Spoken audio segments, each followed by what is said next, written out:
Well, good afternoon, everybody. Thank you for coming. It's a delightful turnout today.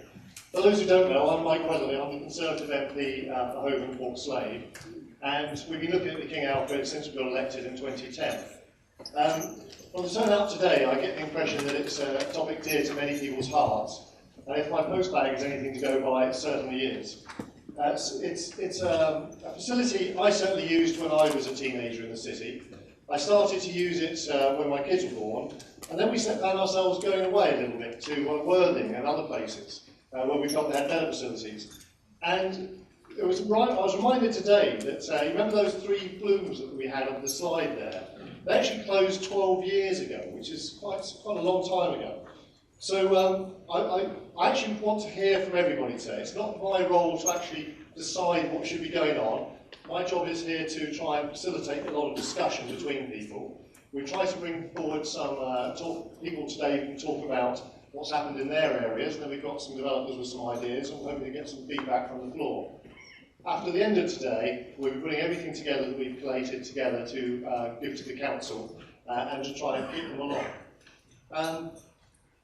Each panellist will speak between 5 and 10 minutes, so there'll be questions at the end. The more I talk, the less you'll get to hear from them. So what I'm going to do is introduce our first speaker, Carolyn Dwyer. Carolyn is the Divisional Director for the Public Realm and Housing Regeneration Environment at Lambeth Council.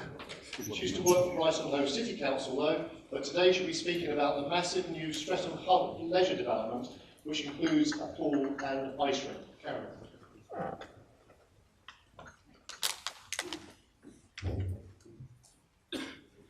I should declare an interest as well, because I still live in Hove, about 10 minutes away from the leisure centre. So in Streatham, we're just about to open a new leisure centre and ice rink. Over the 3-year period, we'll be opening 3 new leisure centres in Lambeth. One in Clapham opened last year, this one will open this year, and we'll be opening one in Norwood next year. The key thing to the Streatham Arts and Leisure Centre has been working in partnership with Tesco. So a new facility will almost always require some form of enabling development, and in this case it's a major new Tesco scheme. The scheme history has been a long one. It was first talked about in 2001. It was amazing wobble, it went through planning permission and lots of negotiations took place. It had a major wobble in 2008-9 when the whole of the development market had a wobble. And that took a lot of perseverance on behalf of everybody to keep going through that period. And in 2009, the existing leisure centre had to be closed down because it needed £3 million spent on it just to keep it safe and open. So that sort of prompted and helped to keep the momentum going as well. In the planning approval process, a really critical part of the scheme is to decide what you can and can't provide. The absolutely non-negotiable thing for this scheme in Lambeth was continuity of ice provision. It was an existing privately owned ice rink, and we absolutely insisted that during and after development there was still an ice rink. In so many places, ice rinks have been closed in order to enable development and never be reopened, so we absolutely made sure that didn't happen. It was very difficult for us to find a site for the temporary ice rink while it was being built, and it just happened that we had a multi-storey car park that also had to be demolished at the end of its life, and so we're using that site in Brixton as a temporary ice rink while the Streatham Hub is being built and developed. That had an impact on parking in the local area. It's a bit of a double whammy really, because we knocked down a multi-storey car park and then put a parking generator on the site of it, which brought more cars. So there was a temporary issue in Brixton, but actually it's been managed really well. We had a lot of time negotiating all this, and obviously residents and councillors and local businesses were really concerned during all of this. And we did get to a point in June 2011, people were saying to us, we've talked about this, and now just get on with it and make sure it happens. The presentation was behind me. There's a lovely photograph in which you can't see. The site assembly involved, we agreed to work with Tesco's development planner, and they did the site assembly. It involved buying a bus station, the old Streatham Baths and Leisure Centre, the privately owned ice rink, and a privately owned kart track. Is a considerable site, and it's wrapped around a church which wasn't bought, but we've had to work in great partnership with them because they're right in the middle of this major development site. The agreed specification is in line with the International Ice Hockey Federation and National Ice Skating Association requirements. That's a 60 by 30 metre ice rink. It's got 4 or 6 changing rooms. The partitions can be moved around to make 6 smaller or 4 larger changing rooms. The ice arena has 1,000 seats and a community room with a bar and servery. And the leisure centre, the final specification is a 100-station gym, 2 ground floor fitness studios, a multi-use 4-court sports hall, which is quite hard to say, general storage and changing accommodation, a 6-lane, 25-metre pool and children's pool as well.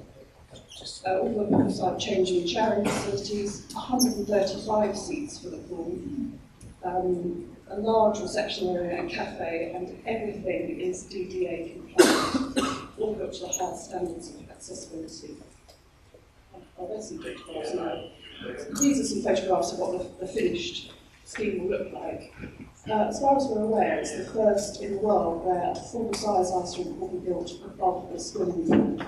So there's lots of quite technical difficulties with that, especially as we know heat rises, so the heat from the swimming pool will rise up and ice has to be kept obviously freezing cold. But there is a solution to that in that both the heat from the swimming pool and the heat that's generated in the making of the ice are being fed back into a gas-powered CHP and reused. So the other outputs, the enabling development, are a 63,000 square feet Tesco store. I can't really work in square feet, but that is enormous. It's really giant. 250 new homes, a new bus interchange, and 587 parking spaces. The project in total is contributing £1.3 million of Section 106 contributions to the developer pays those to the council in order to support local improvements and initiatives. The standard of the leisure centre, the BREEAM standard, which measures how sustainable the building is, will be very good. So that's not the top standard, but the next one down. And we've got a master plan for Streatham, so this is part of that. It's all about supporting local partnerships, working with Transport for London, we're paying some improvements to the public realm and to the transport accessibility. We, as part of this, are working with local stakeholders. We've got a business improvement district in Woodgin, and that's where the local businesses work together and each make a contribution towards improvements in the area. And we are able to apply, interestingly enough, we're able to apply both for in the London funding and out of London funding. And in this case, we've got out of London funding for relighting the high streets and improving the appearance of the shops. Construction, I won't go through all of this, but it actually started in September 11 and it will be open in March 2013. And Tesco are not allowed to open their store until the leisure centre is fully open and up and running. So there's a massive incentive for them that the store open the day to get everything sorted out. I've put a governance structure on here, I won't go through it. The critical thing is that you have a project team, that absolutely top project team, committed to the project, and the senior management, and all of your stakeholders are absolutely behind the project. For us, this whole scheme is costing around 80 million. The council is paying 19.12 million. In return for that, we get back the leisure and ice facilities will become council owned and they'll have a value of between 25 and 27 million pounds. We're also getting the enhanced third fix fit out of over £1 million, and the third fix is described to me as if you pick the building up and shake it, it's all things that will fall out, so things like the gym equipment. We've had absolutely tremendous political support from absolutely every party, and there's just quotes here from the leader of Lambeth Council and from Chuka Wanda, who's the local MP, who are all absolutely behind this and really delighted that it's now coming to fruition. Communications for us are absolutely vital. There's been an ongoing, intensive communication strategy. Different groups have wanted different information. The clubs and associations wanted technical information about facilities that are being provided. There's a regional significance to the ice rink. Local businesses and residents wanted lots and lots and lots of reassurance and continued information, and also involvement and ability to influence the scheme. I've already said about politicians, about all of the local politicians working together. It's given us an extensive database of local people and communities with an interest, which is an added benefit of it, I think. And there's also some very specific groups working on things like design and fit out and regular newsletters. So we've learned lots of lessons whilst going through this. Not least of all, I've mentioned the capital costs, but the council actually invested a huge amount early on in legal and property advice and project management costs. And there's no way we could have done that without that cost. The benefit of watertight specifications, I apologise for the pun, but no development partner will provide anything that's not written into the specifications. You have to get that absolutely right at the beginning. Establishing the budgets and specifications for everything early, we found that the audio-visual and IT elements cost much more than we expected.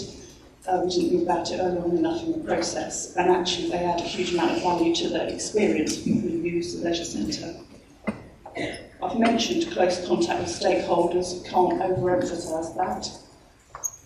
Plans for all the activity, so not just the critical part for construction, but one of the things that started to hold us up was what we're going to call it, what will the name of it be. So just small things can suddenly start becoming a big issue.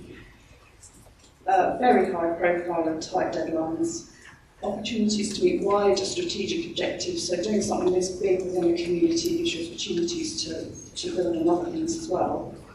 And we will give credit to Tesco. I know we've had very difficult issues with Tesco in Hove, but as a developer on this, they've been very fast and efficient.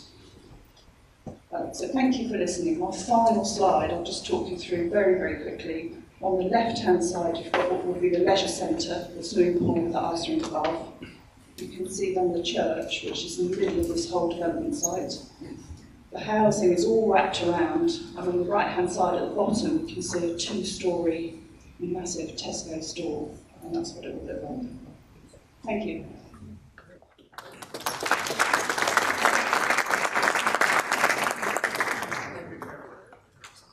Thank you, Carolyn. That was excellent. There's a couple of things I picked out. We're going to have questions at the end for all the panellists, but it was interesting to hear that it was a 250 homes development with 587 parking spaces. I remember the previous King Alfred proposals, we had over 700 flats and only about 350 parking, so it gives an alternative. Be interested to know how much Tesco put into the net £60 million cost that you had there as well, because that'd be quite useful to know at some point.